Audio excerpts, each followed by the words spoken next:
Thanks for watching. Please subscribe so you get the alerts as soon as new content is posted.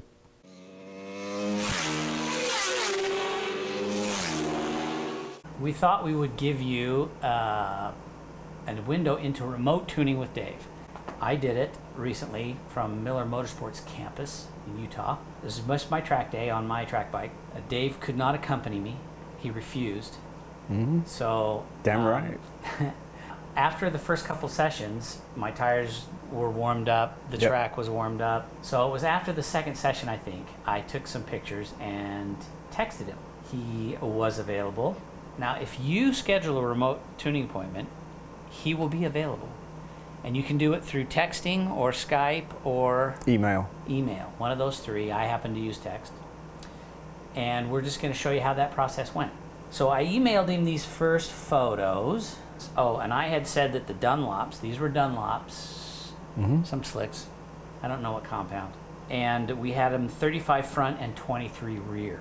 Dave's going to give me some instructions based on these photos, but we should go through the photos first and what you think you saw. Well, do the instructions first. You said slow down shock rebound 2 clicks, remove 2 clicks compression, add 2 turns of preload in clockwise, 2 clicks clockwise compression. Now the second one, I asked to be sure that that was on the forks, and he said yes, that's on the forks. So we got the front tire. Now the question becomes why. So we're looking at the photos that you looked at to give me that response. So, here we go. You know how to do it on your computer. I need that area highlighted. Right there? Good, right. So, and then we can use the cursor. So, which configuration? This was the perimeter. So you're running the perimeter, and the direction was? Counterclockwise, anti-clockwise, bad clockwise. In this instance, looking at the photograph on the left, as we're looking at it, and the cursor right here, right on the very edge of the tire, there's a trench building here. See that very thin black band? Yeah. So that's the trench that's building because the tire pressure is potentially too low, or the front end is carrying too much weight too long. So the next thing to look into is these rolls of rubber right in this zone, right there. So those are geometry. Front end's carrying too much weight too long when you are turning right. So in that perimeter configuration, braking on the right side of the tire was far more intense because we've got these wear marks. So because geometry's wrong, the tire's trenching, my guess, given your tire pressure, which was appropriate, is that the front end's carrying way too much load, so the front end needs to be stiffened by 2 turns of preload and 2 clicks of compression. Now, highlight the same area on the other tire. Here, let's do this real quick, because we put those on the wrong side. Now the left side of the tire is on the left, and the right side of the tire is on the right. So now, go over to that side and highlight the same area. Right there. There we go. So there's still a very faint band here, and it's almost imperceptible, that matches the placement of the band on the other side of the tire. Right. But it's not trenching in, it's just discolored. When we go up here, there's no disfiguration, no rolls of rubber, but when we get up there towards the center of the tire, there are. And that's geometry as well, in that you're carrying too much weight. So as you're braking on all the left-hand turns, your trail braking is very intense to only that point, and it's disfiguring the tire just the same as it did on that side of the tire. So if I was trail braking more, would that have... You still would have had to make the change? If you were trail braking over a broader range of lean, that would have shared the load over the tire, and that may have dissipated on the left side of the tire, that marking. Okay. It might, but given the configuration and the types of corners in that configuration, more braking, more load turning right, similar braking turning left, but nowhere near as much force through the edge of the tire going left. So the tire showed heavy duress hammering the tire causing adverse wear, but that's a geometry tear. It is not anything else. So that's hence the advice on the front of add 2 turns of preload, add 2 clicks of compression with no tire pressure change. And that's going to keep the bike from diving so hard. So that's the purpose there is to raise the area of travel in the fork from at the bottom 25% to the middle 50%, to unstress the tire at maximum lean where you are, where it's carrying way too much weight in the corner, generating far too much heat. Now, because that line that you're talking about right in here, it's super faint and tiny, right? Right, but you can clearly see it go all the way down the tire. I mean, that's clearly a band of something going on. Yeah, and it mimics exactly the other side of the tire. So it's congruous and confirms. Now we have to go to the rear. To recap, slow down the shock rebound 2 clicks, remove 2 clicks of compression. Let me say at the outset that over the past couple track days, I've been chasing rebound on the rear.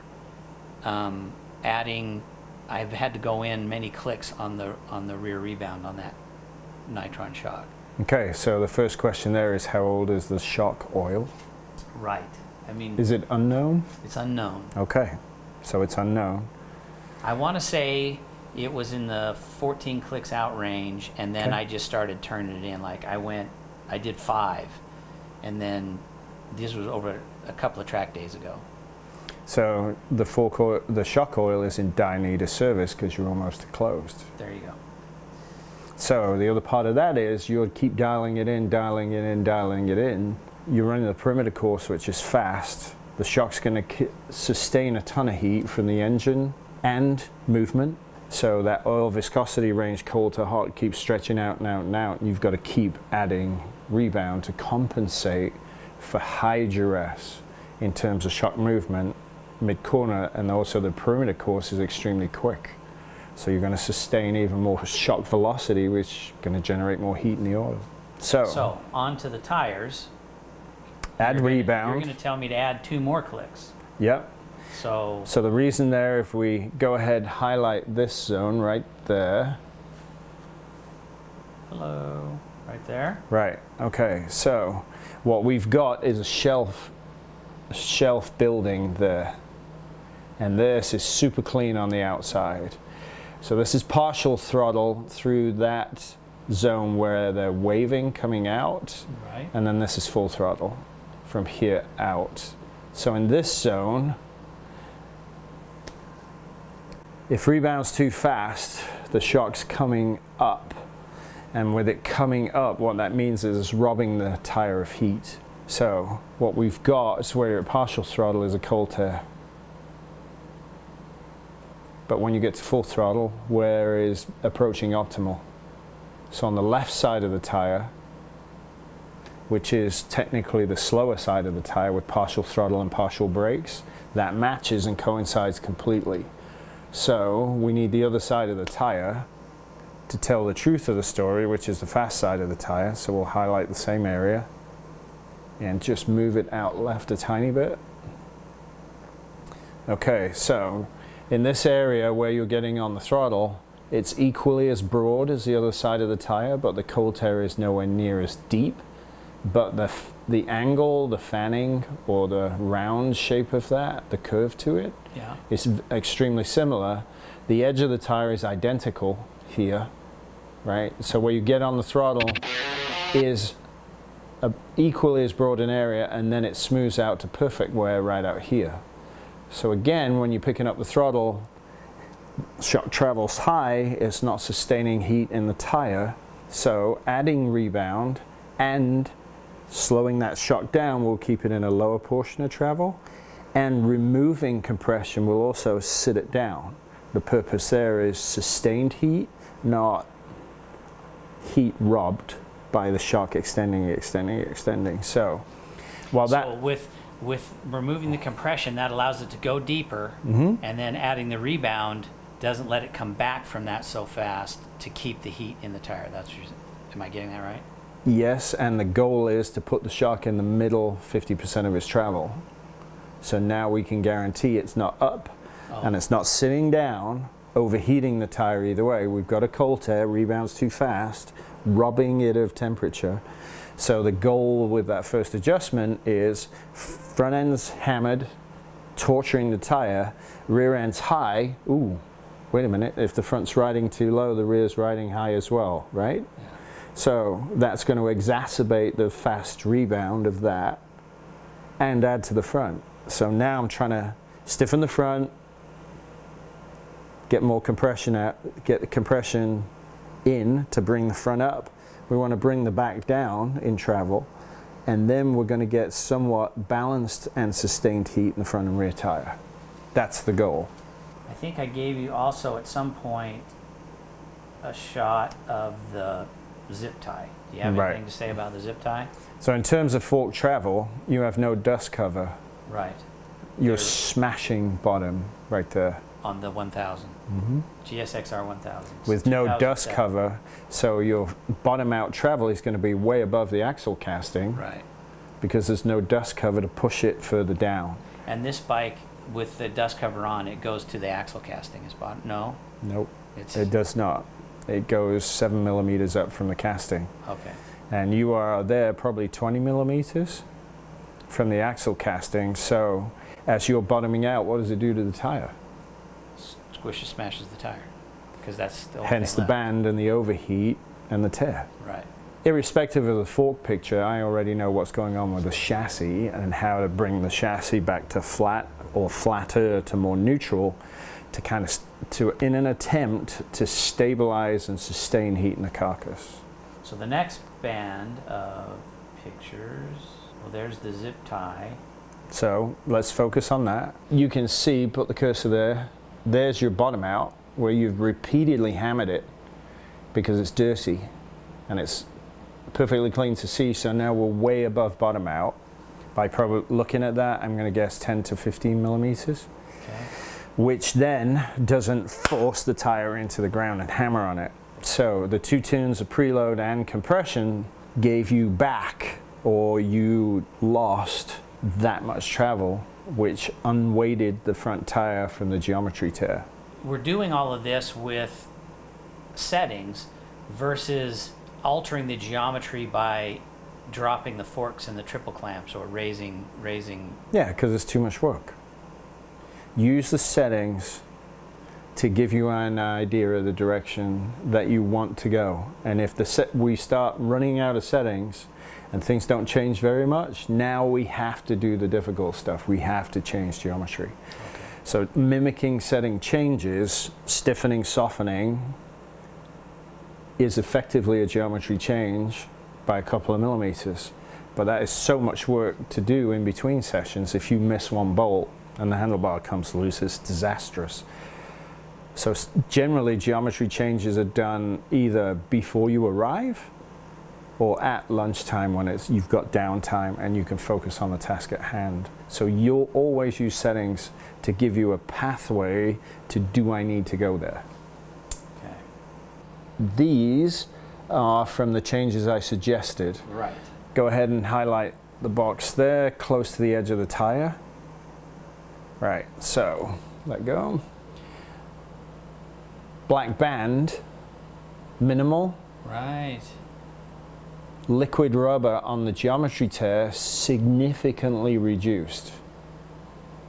So, When you say, you mean the remember those rubber lines going this way and how wide they were? right. Now they're dramatically reduced in width and visually much finer and nowhere near as pronounced.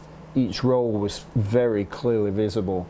Here, when you put it in the light at the bottom, they're almost impossible to see unless you have a trained eye. Right. And if you do see them, there's just these two right here and those two right there. So perceptibly, the massive amount of damage we're getting is gone. So that was a good step in the right direction. Now if we go over to this side, go ahead and box from the braking lines out to the edge. Perfect. So that band we had here, they're still there because we have lines of rubber this way, but they're few and far between because some of them are actually following your braking lines here. So based on that, there's still this rough zone in here, and it's still not quite perfect. And then on the edge of the tire, the trenching and the black band is gone, completely disappeared. The other part to point out is that when you clean off this area of tire, you get liquid runs of rubber that form walls or massive rolls with debris. And so you tend not to get a ball of rubber, you get basically an entire string of rubber, kind of like string cheese. So on the front, huge improvement, but still not right.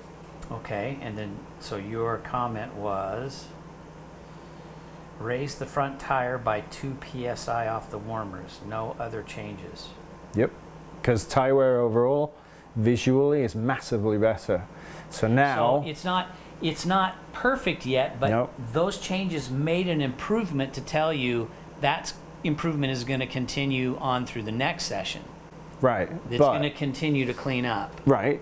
But, What time of day is it? yeah, so now it's the afternoon. And how many sessions have you had? That was after the fourth one. And how much faster are you going? Significantly faster. So now the easy thing to do is, that's working, but it's still the tire's still getting too hot. The travel's fine, we're above where we're supposed to be, so now let's go to tire pressure. Because it's your gauge, I don't get stuck on numbers. At this point, the tire needs more air.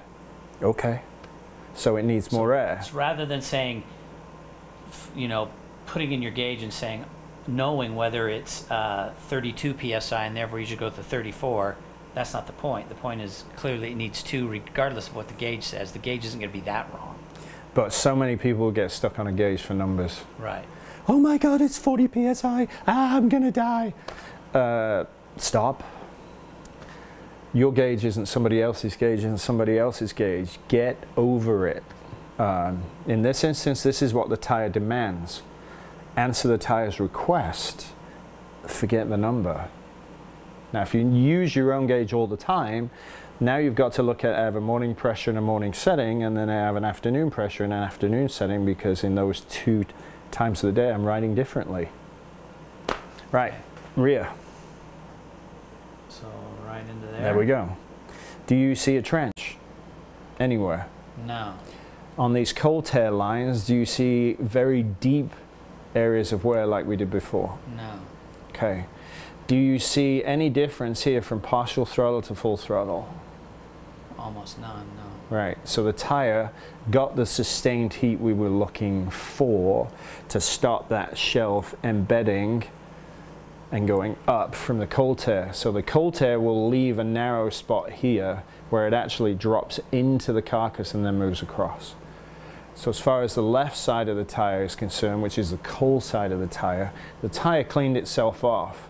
Now, in going in, here's a cluster of balls, right? There's 3 right there. Right. There's a tire ball here, and there's strands of rubber here. So as the tire cleans itself off, aggregation of rubber on the tire will not clean off. You'll keep wearing that until the tire heals itself perfectly. So when we're cleaning tire, don't look at the debris and the balls on the edge of the tire. If that matters to you, strip all that off. Clean the tire off, make sure it's immaculate, strip the edges of all the excess rubber, so then when you go on track, you're starting with a new series of balls or debris on the edge. That takes a long time, and it's a dirty job. A lot of people don't do it, so because you don't do it, always expect to have an aggregation here versus until you get it perfectly clean, Then it'll make then it'll do the balls. Okay. So go ahead, do the same on the other side. Well, let's see. What if we rotate this so that Yeah. it's a little better? And then box it. So then the same observation is going to apply, right? Do you see a shelf from the cold tear? No.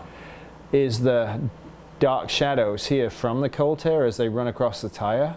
Do they run all the way across the tire? No. All right, so the shelving area that we had here is gone. The cold tear is much, much better. The lines of the cold tear in terms of the shadow, dark and light, in areas like this, or are almost minimal. The other side is actually much deeper, right? These are clear. You could pull this back with your fingernail. You're never going to be able to pull any of this back with your fingernail. The other part is the curvature we had is gone, and it's starting to become a diagonal line pretty much across the tire. Oh, right. Right? So it's coming straight across. And then here, where you're at full throttle, tire wear is getting better. And the wear, there's no dark shadows above each sand dune ridge, right? Or beach piece. There's no dark shadows. So what we're getting is significantly better. So what did I suggest next for the rear? Next, Mr. Moss suggested reduce the rear tire pressure 0.5 psi off the warmers. Function and purpose of that is? To get the last little bit of heat in the tire, so the last vestiges of that will clean up. Okay. Over here. Sure. Right? And there. Because you still have cold tear evidence on both sides of the tire, lower the tire pressure. There's no adverse wear. At this point, I can't start fine-tuning compression damping, right, because you still have a cold tear. So we need the tire to get to temperature, which means dropping the pressure in this case, because everything is healing dramatically. Half a psi will make a lot of difference. It's healing dramatically from the setting changes. Therefore, just like on the front, now we're going to go to the tire pressure. Go to pressure. Let's see what pressure does next. Okay, so moving on to the front now. After adding 2 psi, that's all we did. Perfect. Okay. So our black line, shiny black and flat black line has reappeared. The rivers or mountain peak line here with the increased pressure is actually flattening out completely all the way up to your braking lines, which are here. So this side of the tire with the increase in pressure gives it a lot more structure, especially under heavy braking. So if the tire's got more structure and you are braking here and then carrying a ton of load, what that's doing is slowing down the rate of wear here. Look at the amount of debris on the side of the tire. It's significantly less. So while you might see this and go, oh my God, the pressure's wrong, and don't. The wear is very, very fine now, and while it's still visible, isn't deep. The band here was existing wear anyway, and that's where on the very edge of the tire, as you get to your maximum lean angle, the tire's basically running its own suspension here via pressure and settings, versus here you're controlling the lean angle with speed reduction either by engine braking and or trail braking. So this section of the tire cleaned itself up dramatically. The number of balls and debris on the edge dropped significantly, which means tire wear is not accelerating, it's stable.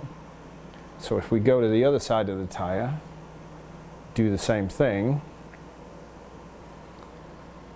it is imperceptible here of any adverse wear whatsoever. There is a shiny band. This is caused by light, not by the tire.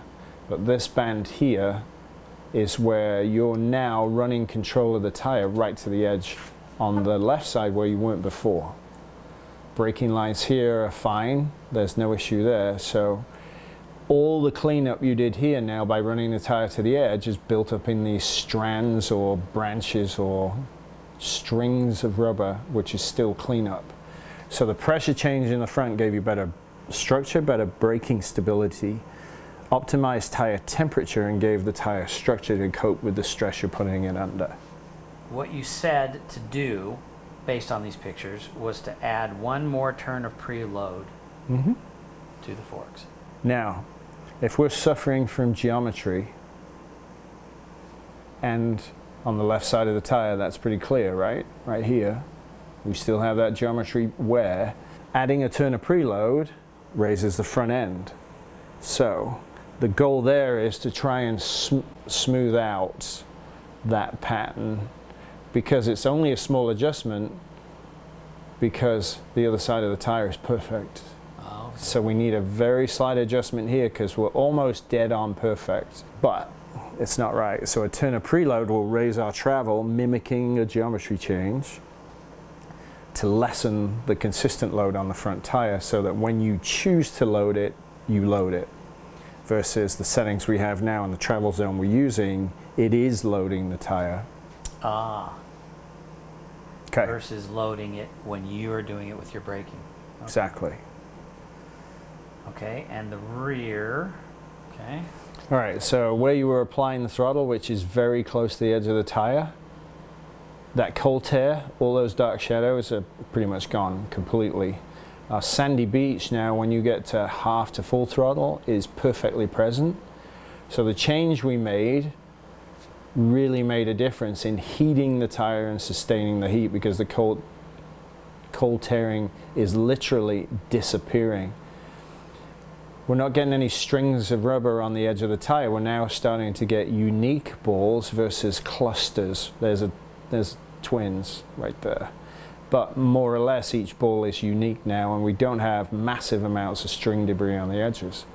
So that half a PSI allowed the tire to get to optimal heat to stop all the adverse wear and get it to the right temperature, so that from this is already damaged here. We're already eating into the tire, but it stopped how fast it was going to shelf the tire on the left side. So if we go over to the right side and box that off,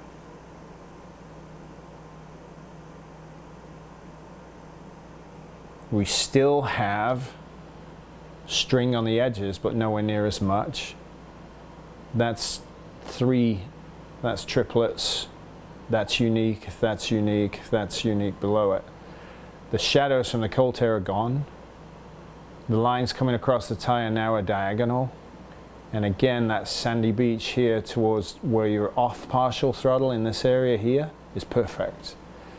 So tire temperature combined with settings, combined with track temperature, now means that your rear tire is wearing optimally and giving you as much grip as it can in its current state and age.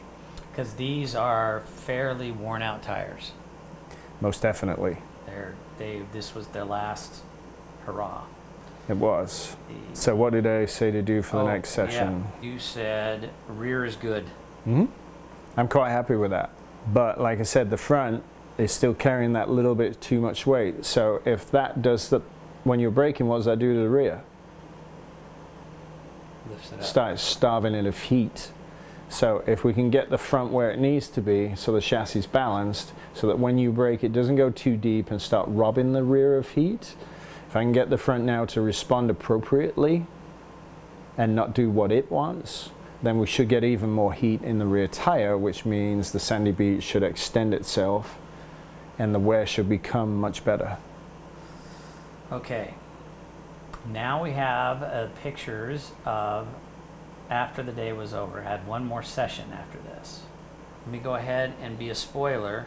I said best session of the day. We got there. But what does that mean, best session of the day? What does that mean to them? The bike through the turns performed better than it had all day long. I had the most confidence, trail braking in and getting more mid-corner speed and more confidence at max lean. Okay. And So what that- about drive? Yeah, there was no spinning. Even Okay. with the age of the tire, it was tough to get it to spin. Only in the final corner, the last corner on the track before coming on the front straight, everything spins there. But So at that point, what changed in your throttle application in terms of timing? well, you can roll on sooner. And could you, even though the tire was getting older, could you roll on sooner to a higher percentage before it spun? Yeah, sooner, Okay. sooner and harder. Okay. Sooner and more. Okay. Pick it up sooner, roll on faster. All right. Let's go to the pictures. To the pictures. So on this side, on the left side, it is a huge, It's massively better. massively better. I mean, you almost can't see anything from the braking lines in here all the way to the edge of the tires.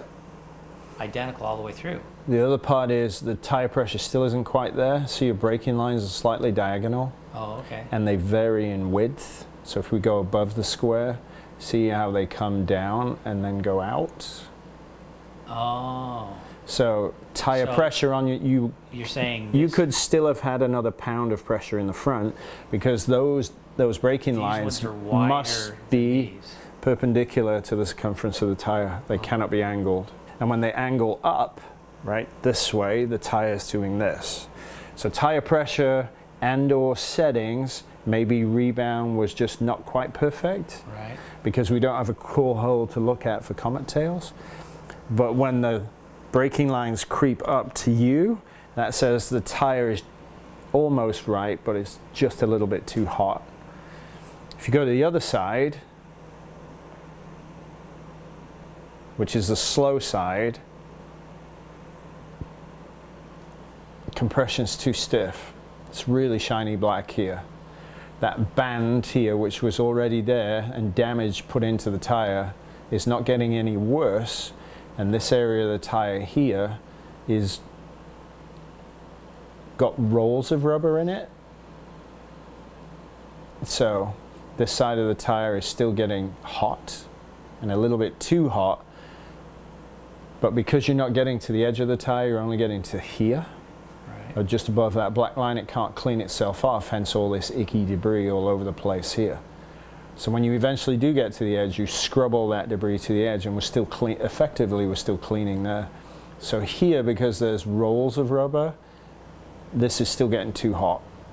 So another pound of pressure would actually have ended the day with the pace, the braking, the track temperature, and your lap time would have ended that tire up being absolutely dead nuts perfect. Notice the braking lines on this side are perfectly straight, but on this side they're not. Fast side, slow side.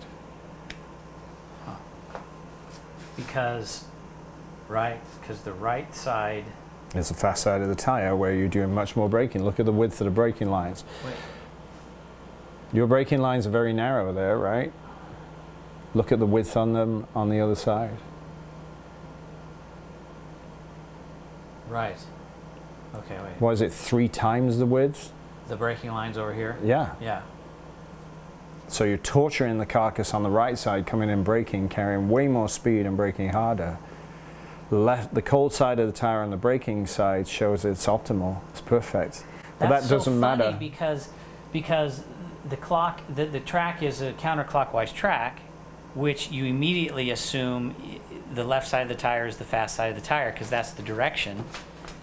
It's the design of the track and the pace of the turns, plus the camber in the turns. Direction's irrelevant. Can tires tell lies? No, Dad, they can't. Right. So, if you were predominantly skilled bias to the left, you might get similar wear.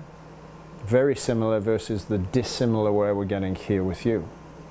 So it depends also which side is your favorite side. Are you biased to the right, or are you biased to the left? I have no idea. We wouldn't know without taking then these same tires to a different track where the load and speed in the corners is reversed, right, to see if that is truthful.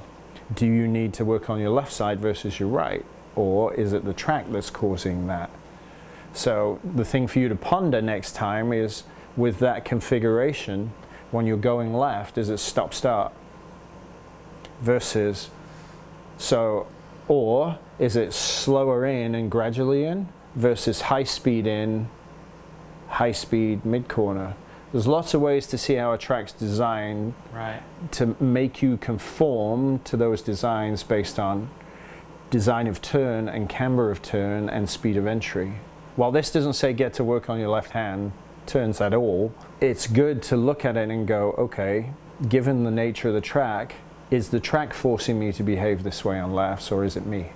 So now you can look at your next track day, if you run it on the perimeter course, it's saying, I need to do better on my lefts because. And then you have to pick the left turns that you need to do better in. Slow ones are worthless. If there are faster left turns on the perimeters, then those are the ones you need to get to work on. There are several very fast left turns on the perimeter, which are also on the west. Okay, so lastly here are the rear tires. The sandy beach is everywhere. The sandy beach is everywhere. Thank you for stealing that from MotoGP. It's all good. So if you box that off, box it off on the sandy beach. Just pick it carefully. I mean, this... Pick it carefully. All I want to see you do is edit that box to exactly the dimensions of the sandy beach. And then I want you to do it on the other side. Oops. Try it again.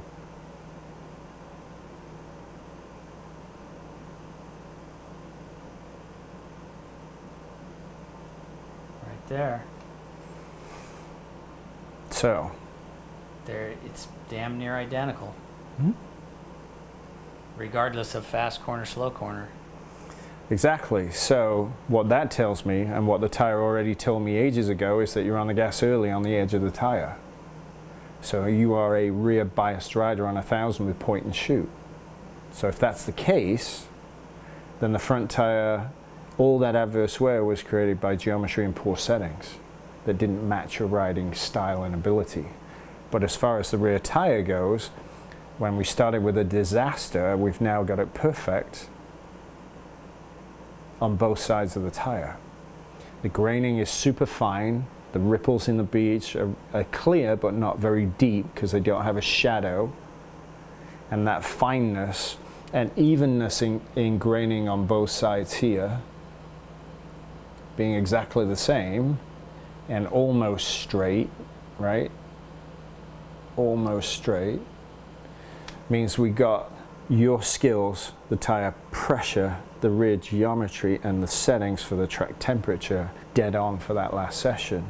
The other piece of that puzzle though is you felt the bike was better, so you let go of the bike and trusted it to behave in a way that you could then enjoy. So there is a release here of versus it's a partnership. So once you get to that zone of partnership, then things change dramatically. In this case, it was a period of settings of adjustment to get to the bike to do what you wanted it to do so you could let go and just ride it. And everything came together perfectly at the end of the day. So your statement of best session of the day is validated by tire wear because they can't lie. So this is one man's remote tuning experience, and you can have that experience too. You just have to book Dave to be available, and he'll walk you through these kinds of things. It's cheaper than buying new tires. Somebody even told me that day, dude, just you need new tires. Mm-hmm. And I could have easily dropped another 400 to 500 bones on tires and didn't have to. So if you're paying for the remote tune and you're doing this with a new set of tires, think how much longer, especially with race tires and flipping the tires to do it timely, how many sets of tires in terms of money out the door could you save through doing this to get your bike right so that you have a baseline that you can configure with just pressure only based on that day and ambient and track temperatures? How much is it going to save you over the course of the year? Millions of dollars. To schedule a remote tuning appointment for you and your bike with Dave via text, email, Facebook, etc., contact Dave on Facebook or by email, dave@davemosstuning.com.